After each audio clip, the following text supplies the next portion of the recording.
Hello everybody, this is Evan with Tabletop Gaming Guild, and today I'm going to be bringing you a review of Almanac, The Dragon Road. So this is a 2 to 4 player game.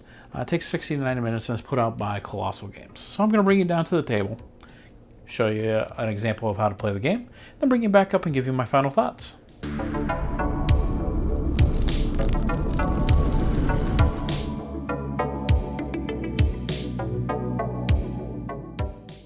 Alright, so we're going to take a look here at Almanac, The Dragon Road.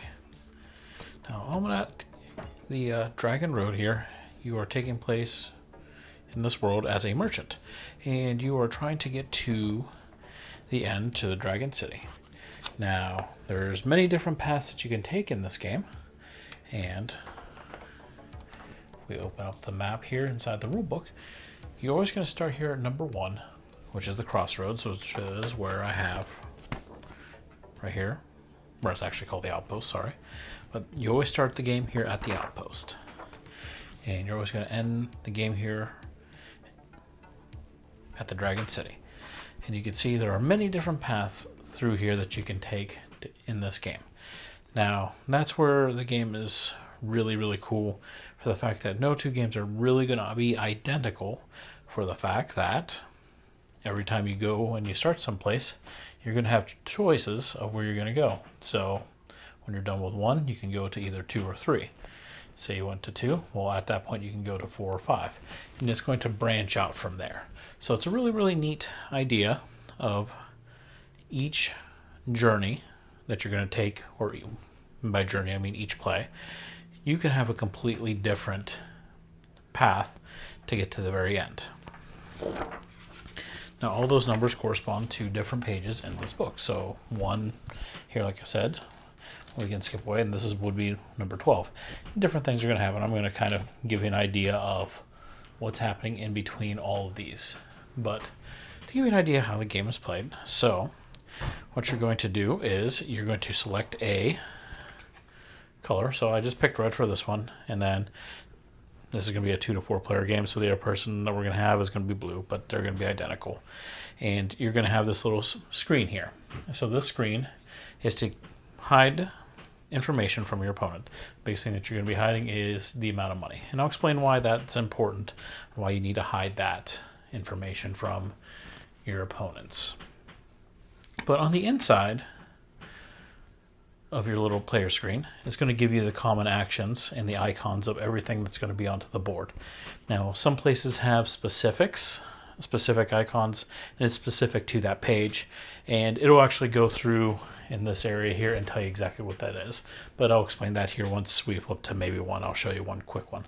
But the common things that you're going to do, and you're going to see them over here. Nope, if I can grab it, there we go. So number 1 here, you can visit a shop. You can extend your caravan. And I'll go more into these details as we go through along. You can complete contracts, gain goods, sell goods, and then these 2 are actually not onto the board here, but more dealing with your caravan.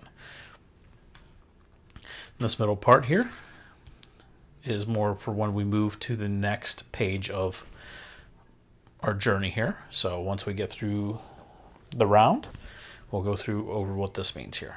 So, but it's a nice handy thing that's going to be right there and accessible. So the main thing here is this is going to be your caravan. So you're going to see these little squares here, these boxes on your caravan. Those represent the cargo capacity of your caravan. There are 4 different resources into the game here. I got them in the little baggies here. And the game comes with 30 of each. So you're going to be using these resources through the game. These are what you're going to be taking with your caravan. You're going to be using it to purchasing, selling, to buying low, selling high, gaining more money. You're also going to be using them to complete contracts for victory points. And I'll go over contracts here in a little bit. Now, another important thing is, as the caravan, there's 2 areas right here. So the top one is going to be the power of the caravan. So when you get into the encounters like this, that's where that's going to be very important. And the other thing here is how many meeples that part of the caravan grants. So when you start, you're going to start with 3 meeples. These are going to be your workers in your caravan that you're going to be using to do actions on this part of the game. Now, you can expand your caravan with different cards. And like this one here, it gives another defense, another meeple. And whenever you see that symbol, that's the victory points at the end. And this one doesn't really give any more defense, doesn't give meeples, but it gives a lot of victory points. And you can see it gives more spots for you to carry stuff. Over on this side, when you buy, that's going to be the cost here. But I'll go through buying the caravans here as we talk about this. So when you set up the game,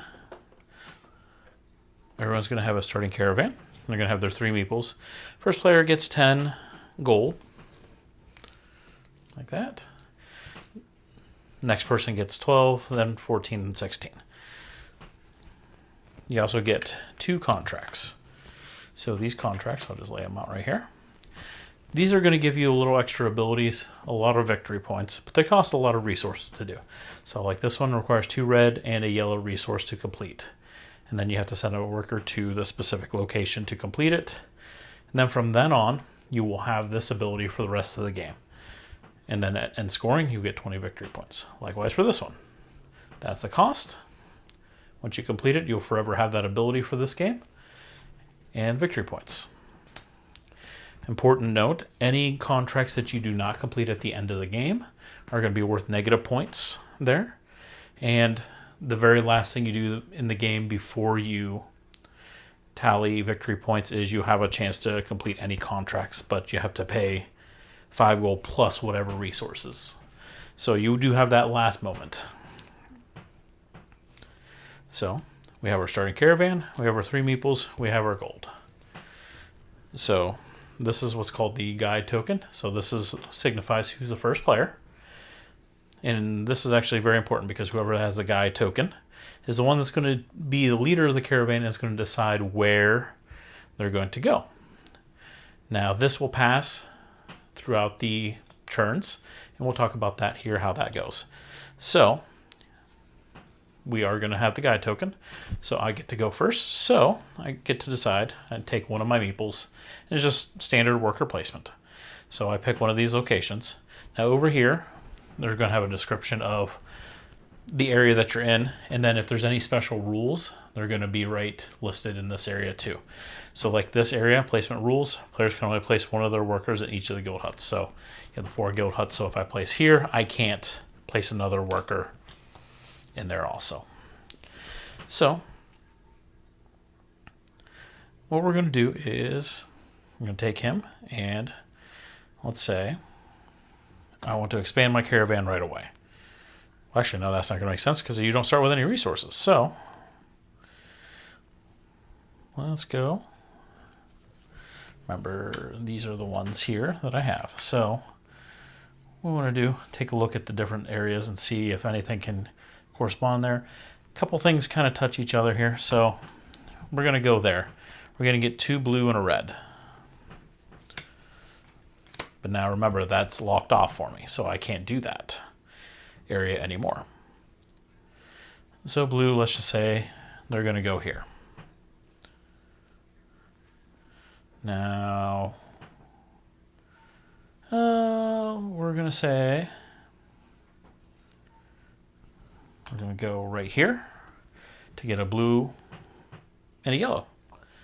And say that blue, they can't go up here, so they're going to go down here and get these resources. So then red, for the last thing it's going to do, I'm going to say we're going to go here. So at the beginning of each area that you go to, there's going to be a number of these caravan cards that are going to be out equal to the number of players.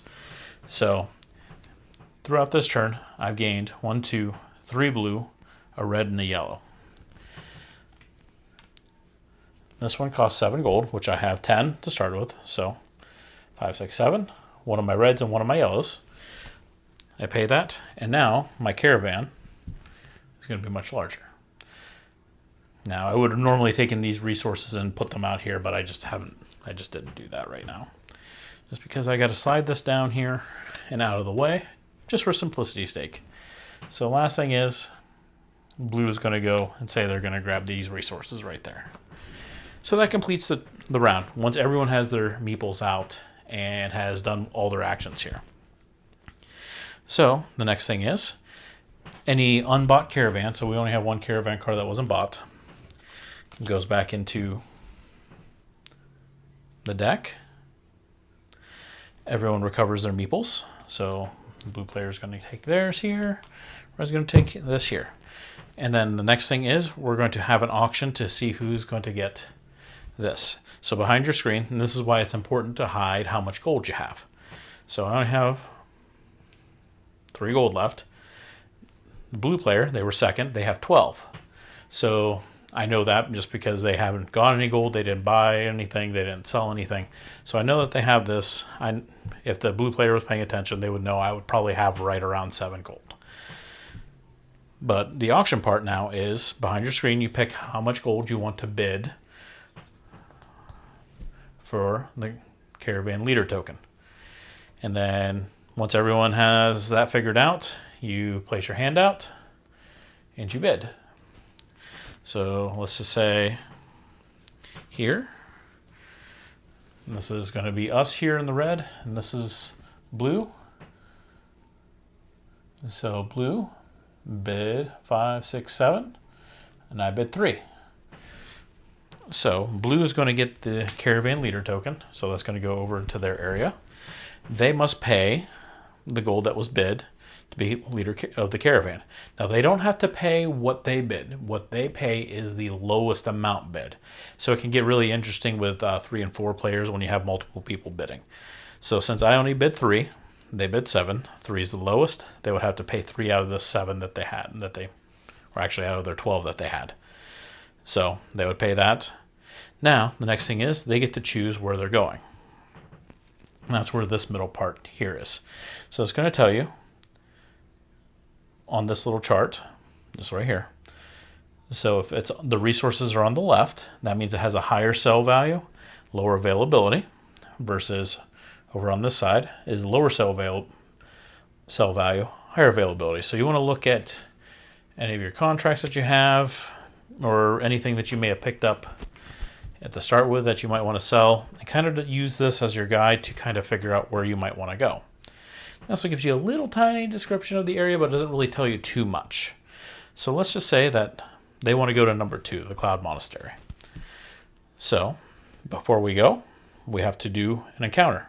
So the encounter deck is set up at the beginning of the game, and there's encounters A, B, C, D, and E. So you're going to pull one of each of those cards and make a little deck, and then you flip over. You're going to read what happens, and then you complete it. Sometimes they're just straight up events. Sometimes they're fights. Sometimes there's just, like I said, special encounters. Like this is a special encounter.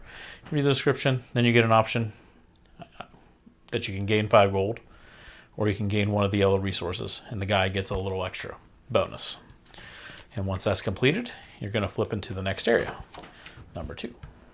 So new map is going to be treated differently. You read the description. Always in the green is the extra placement rules about placing over here. If you're playing 2 players, there might be an extra. And then certain areas, like I said, have special tokens and do different things, which is all right here. And again, here's the next spots. It's going to tell you which encounter card you're going to use. And it's going to keep track, and it does a really good job of flowing very well. Now, with some of the encounter deck, sometimes is going to be a fight. Now fights are going to use this defense. So let's grab so this encounter right here, read the description right there. Now if you do fight, you're going to compare this number. So this has a 2. I have a 1. If your defense on the caravan is higher than this, you automatically win. You don't have to do anything. If it is lower, you choose to fight. There's a special die here that has 0, 1, 2, 3, and an X, and then an extra 0. So what you're going to do is you're going to roll it. You add that to your defense, and then if it's higher than this number here, you win. If it's lower, you lose. And if you roll the X, you automatically lose. And then you're going to get onto the lost side. You're victorious, get on the good side. So you're going to go round after round, following your journey until you get to the very, very end, right here, which is always going to be 16 or 17. And they have the end game scoring here, which you're just going to add up all your victory points. And whoever has the most wins. So I'm going to bring you up from the table here and give you my final thoughts here on Almanac, the Dragon Road. So my final thoughts here on Almanac, the Dragon Road. So this game, it's a really cool thing that they have set up with the book instead of a board. And it's really neat how, you know, each time you play the game, it's going to be slightly different because the choices in the path that you take is probably going to be different than the last time you played it, which is probably going to be different than the time before, and so on and so forth. I mean, it's eventually you're going to run to the same path if you play it enough times because there's only 17 different areas that you can go to. But even then, if you overlap certain areas, it's going to play differently because of the different things that you have and how you have set up, resources that you picked, contracts, and that's just going to change it a little bit. Overall, the game's really not super complex. I really like it. It's pretty easy to go, teach, and play. The rule book is really, really short, and most of that is like the map in the beginning, your stuff that you have in the game, so you know if you make sure you have everything set up, and then the actual rules are probably 2-3 pages, so it's really, really light. The artwork is really cool. Component quality is okay. A couple small little things that, you know, I didn't like, but they're only very, very minor. Overall, it's a really cool game, really fun game. Makes it accessible for, you know, you could get probably 10-year-olds to play this game and have an enjoyable time with it. It's very narrative, which is really, really cool. So if you're looking for something like that, really lightweight but really fun, this would be something that, you know, you would look at and you could really, really enjoy. But that's my review for Almanac, the Dragon Road. And like always, definitely hit the subscribe button. Hit the little bell there so you know whenever any of our new content comes out, you'll be one of the first ones to know that it's actually out there. And then always subscribe, like, hit the comments down below if you see something in there that you really like with the game, or if you want us to review something, or, you know, you have comments about, you know, this video or any videos. You know, definitely throw in the comments in there, and we'll get back to you. We'll be glad to talk to you about it. Till later, this is Evan with Tabletop Gaming Guild. Have a good night.